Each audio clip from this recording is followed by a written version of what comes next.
کے دروازوں میں سوئی کے سوراخ جتنا بھی سوراخ ہو جائے، اس سے جو گرمی نکلے پوری کائنات کو جلا کر راکھ کر دے۔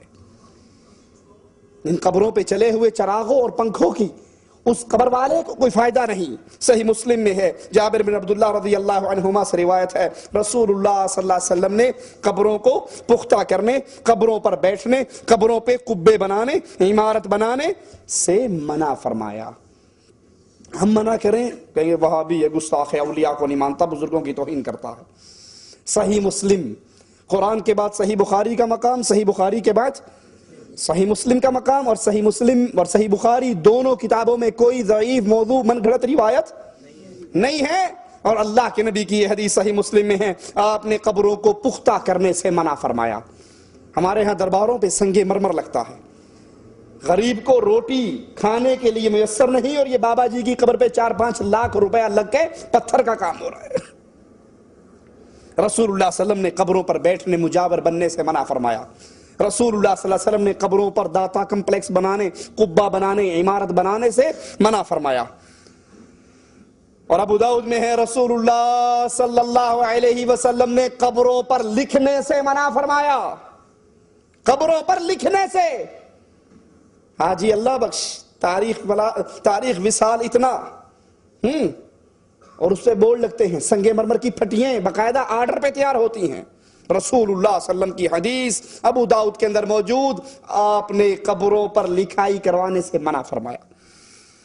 ابو حاتم نے اپنی صحیح میں صحیح سند سے روایت بیان کی، سنیے، اللہ کے لیے غور کیجئے، صرف غصے کی بنا پر اس کو ٹھوکر نہ مار دیجئے، یہ فرمان عام آدمی کا نہیں، یہ فرمان محمد رسول اللہ کا ہے صلی اللہ علیہ وسلم۔ اللہ کے پیارے حبیب فرماتے ہیں، وہ لوگ انتہائی بدترین ہیں جو قبروں پر مسجدیں بناتے ہیں۔ جمعرات کو بابے کو سلام کرنے کے لیے جانے والوں، بچہ پیدا ہو جائے تو بابے کی قبر کی خاک چٹانے والوں، دعا مانگنے کے لیے، فاتحہ پڑھنے کے لیے بابا جی کی قبر کے حاضری مارنے والوں، اللہ کے نبی کی صحیح حدیث، آپ نے فرمایا بدترین لوگ وہ لوگ ہیں جو قبروں پر مسجدیں بناتے ہیں۔ امام مالک روایت فرماتے ہیں، ان رسول اللہ صلی اللہ علیہ وسلم قال، اللہم لا تجعل قبری وثنا يعبد، اشتد غضب اللہ علی قوم اتخذوا قبور انبیائهم مساجدا۔ پہلے تو عام قبروں کی بات ہوئی، لیکن آئیے سنیے، اللہ کے نبی صلی اللہ علیہ وسلم اللہ سے دعا کرتے ہوئے کیا کہہ رہے ہیں؟ عام مولوی کی قبر نہیں، پیر کی قبر نہیں، شیخ کی قبر نہیں، یہ قبر محمد رسول اللہ کی ہے۔ اللہم، اے میرے اللہ، لا تجعل قبری وثنا يعبد، اللہ میری قبر کو بت نہ بنا دینا، میری قبر کو وثن کہتے ہیں بت کو۔ کسی کی قبر کی جب اللہ کے علاوہ عبادت کی جائے، اس پہ طواف ہو، رکوع ہو، سجدہ ہو، نظر ہو، نیاز ہو، اس کے نام کی قسمیں کھائی جائیں تو وہ اس کو بت بنائے، بھلے وہ قبر محمد رسول اللہ کی۔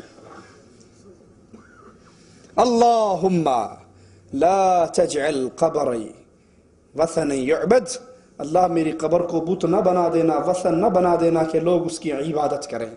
اشتد غضب اللہ علی قوم اتخذوا قبور انبیائهم مساجدا، ایسی قوم پر اللہ کا غضب ٹوٹتا ہے، ایسی قوم پر اللہ کا عذاب ٹوٹتا ہے، غضب ٹوٹتا ہے جو انبیاء کی قبروں کو مسجدیں بنا لیں۔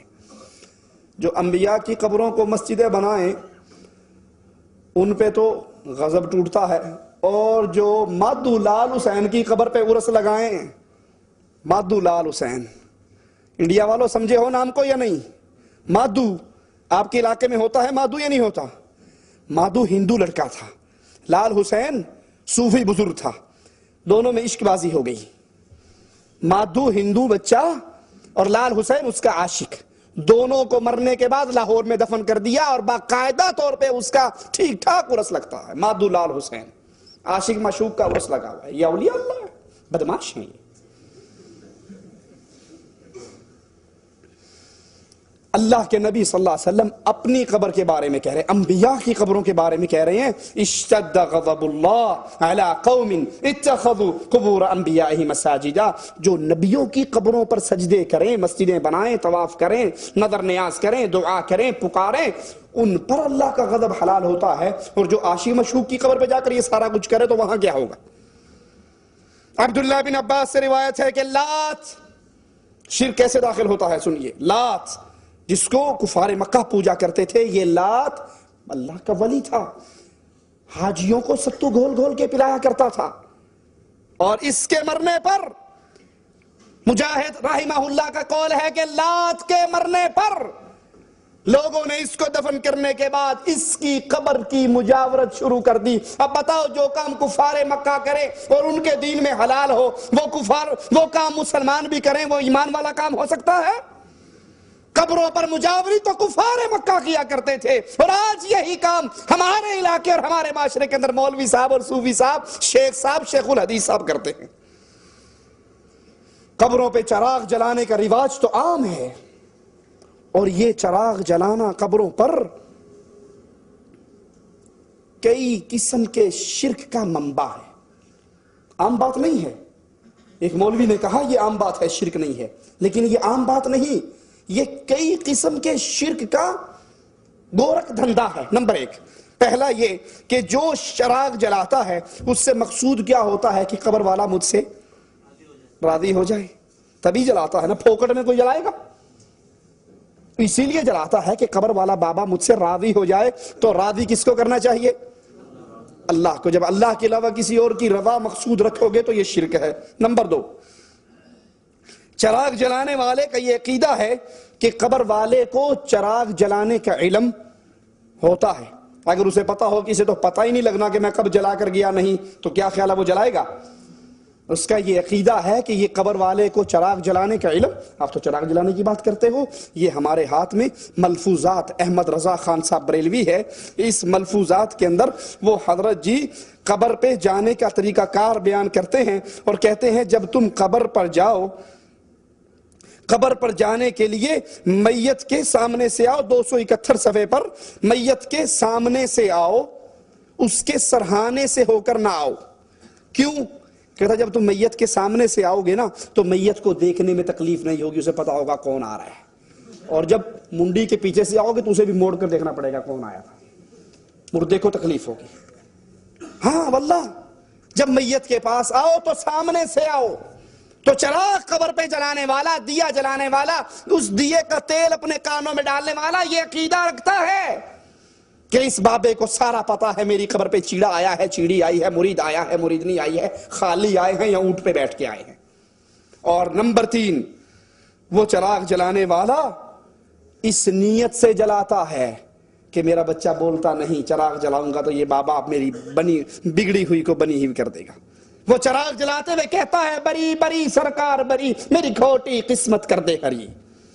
وہ چراغ جلاتے ہوئے کہتا ہے آئے ہیں تیرے در پہ تو کچھ لے کر جائیں گے، دے داتا دے داتا دے داتا۔ اس قبروں پر قبے بنانے سے، داتا کمپلیکس بنانے سے، قبروں پر خانقاہیں قائم کرنے سے، مزار بنانے سے اس امت کے اندر کتنا فساد پھیلا۔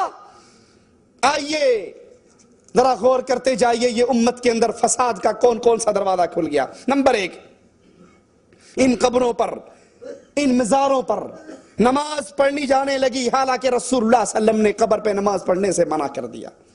اللہ کے نبی نے فرمایا میرے لیے پوری زمین کو پاک اور صاف کر دیا، نماز کے لیے حلال ہے سوائے قبرستان کے اور باتھ روم کے، ان دو جگہ پہ نماز، تو قبر پہ نماز نہیں ہوتی۔ لیکن ان مزاروں پر مسجد خالی ہے، واللہ جائیے جمعرات کے دن ان مشرکوں کا شرک دیکھنے کے لیے، مسجد بے آباد اور خالی ہوتی ہے اور قبر آباد ہوتی ہے، اس کی طرح منہ کر کے نماز ہے۔ ان درباروں سے متاثر ہو کر ان قبروں کے پاس دعا کی جاتی ہے اور یہ سمجھا جاتا ہے کہ دعا فوراً قبول ہوگی۔